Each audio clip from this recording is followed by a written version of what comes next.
You want to know something? If you want to know about Tyler Herro's toughness going through, he scooted in here to go live on the radio. Man, I'm surprised you haven't souped that thing up yet. Nah, man. You know what? Today I've had everyone tell me what I need to put on my scooter. I'm like, you know what? Y'all worry about your own scooters. My scooter only.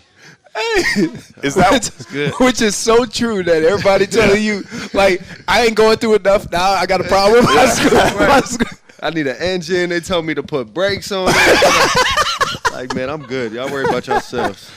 So, like, has it been hard getting around with that thing? Like, has it been a big pain in the ass? Like, or have you gotten used to it already? Honestly, this is better than they had me on crutches at first, and that was your arms got yeah. So this was like 1 or 2 days after surgery. I got the scooter, and I've been rocking on the scooter since. So, give us like the sense of this, man. So, people said this was I guess you tried to avoid the surgery. So, like, when did you finally be like, all right, we gotta do it to get right? Like, what was that whole process like for you? Yeah, it was Do me a favor, tilt that mic process. towards there. Can you hear me? Yeah, perfect. There you go, Tyler. No, it was a weird, long process. It happened in July. So I was born with like a little bone, I guess the doctor said that not everyone is born with. It's like a little microchip bone in the back of my ankle. And I've had it my whole life. It hasn't been an issue, but I guess over time with wear and tear, it can be bothered. So I guess it snapped off a little bit. Mm. And with the MRIs, you can't actually see the bone behind there if it's like snapped or moved. So that was like the whole weight up because on the MRIs and everything, there was nothing that was showing up. But I was feeling a crazy pinch in my foot. So the pinch and then the MRIs weren't lining up. So it was just a matter of like time to see if it got better. And it just never got better. You know, we did 3 different shots of 2 PRPs and a cortisone. Nothing really improved it. And then I tried to ramp up and like work out on the court right before, probably last week before I got the surgery. And I couldn't do it. So that's how it happens with the hamate. Told you got all them bones in your feet and hands. Mm-hmm. They got to do either a special X-ray or something to just see what's going on. They did everything they could, and like the bone, it looked like it was good. Like, and then once they got in there, they seen that the bone was like hanging. It was just hanging there. So every time I would try to get to my toes, I was feeling like a sharp pinch. Right.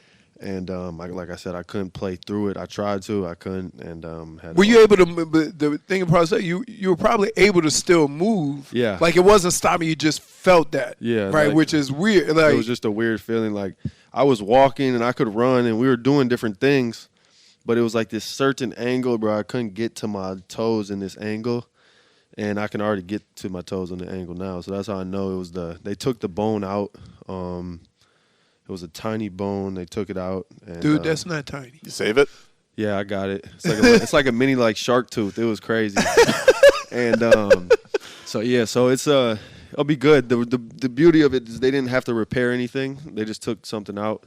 So it's just a matter of my time or my skin healing and the incisions just calming down. And I'll be ready to go. I was curious about this, Tyler, because you stepped up a big way leadership-wise last year with everything that went on.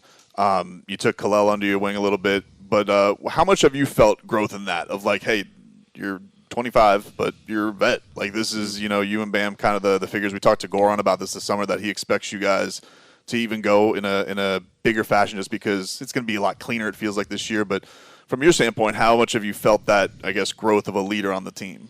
Yeah, I mean, last year for sure. I felt it a lot as everything kind of played out, and then. This summer my goal was, to really try to improve my leadership skills, being more vocal, and being able to just, communicate differently, talk to my teammates, coaches. And I think this happened for a reason because now I'm not on the court. I have to use my voice and talk and be around the guys even when I'm not playing. So that's the challenge for me in these next 8 to 10 weeks is just being as vocal as possible, being around the team as much as possible, even though I'm hurt. And then I'll hit the ground running. But I just want to be around and continue to lead and do things like that, and everything will take care of itself. With all of the new guys and everybody getting situated, it seems like now you're getting to the point where y'all have a group of guys who you might be with for a couple of years. Mm-hmm. And be consistent with. That seems to have been, one of the issues in the past is that you couldn't really build that bond because you weren't together. But it seems like now you have a group of guys with the additions, with the guys that are no longer here, that now you have the same group of guys that y'all maybe go on a little run or something. Yeah, we're all young too. Obviously there's Norman is a little older, Wiggs is a little older, but they're young guys at the end of the day. They're still young, Right. And we have the rest of the guys on the team are a bunch of young guys who are hungry, don't really know much about the league, and are thirsty to know more. And that's what we want, guys who can, ultimately are hungry, want to come in, get better every single day. And it's Norman, Bam, Wiggs, our jobs as leaders and vets to kind of push those guys and bring another level out of the young guys. What have you been seeing from Khalil? Because Wiggins was saying he's looked really impressive. Yeah, he has. I feel like his energy and effort has been really high. Ever since coming back from summer league, he's really been focused on just his conditioning and getting right and ready for the season. I think Khalil will have a really big year. Did you give him the old, hey, you got the first spoke call out publicly? Yeah, I seen that in the summer. I definitely seen that. It was crazy. I actually was working with him an entire week, and then this happened. So we were working out, and Khalil was at the workout when this happened. It was at Miami-Dade College in Kendall. We were working out, and then unfortunately I haven't worked out since. So I'm just chilling now. How fired up were you that your Packers got Micah Parsons this year? I was definitely fired up. We looked good the first 2 weeks, and how unfired are you up when the Browns beat you? Yeah, that was. I'm like, how do we beat the two best teams in the NFC, and then we lose to the Browns? Hey man, it's football.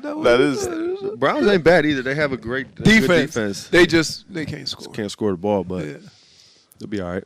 Yeah, it's that is football. There's I don't know how with the injury it will affect this, but you're pretty damn close to passing LeBron all time for franchise scoring. What would that mean to you to be? I mean, you'd be top 4 at that point. You and Bam are heading towards some pretty impressive marks. Yeah, I need to get healthy. Yes. Then we'll figure it out. But I seen that last year, so I like that for sure. I want to be up there for sure. I gotta be around for a little bit longer, be healthy, and then I'll be up there. Do you feel from your standpoint are you worried at all about jumping in there with Norm? You make this big acquisition for you guys, and obviously everybody wants to see what you guys can do. It was 2 of the most potent scorers in the league.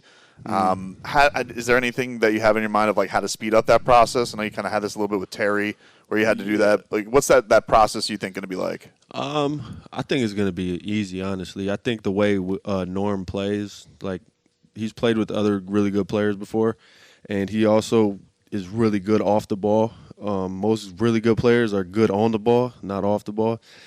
And he's like myself. We both can play on and off the ball. I think that's going to make a huge difference. Norm's catch and goes. When he catches it out of closeouts, he's really tough to guard. So I think that'll be important. Just being able to balance who has the ball in their hands and who doesn't, and just sharing the ball, playing the right way, which Norman does all the time. So I know you're much more fashionable than me, but why did you let that person trick you into bleaching your eyebrows, dude? I don't. That was such a sneaky move on that. I saw the YouTube video of that. She's like, "Oh no, you're gonna love it, dude." I promise.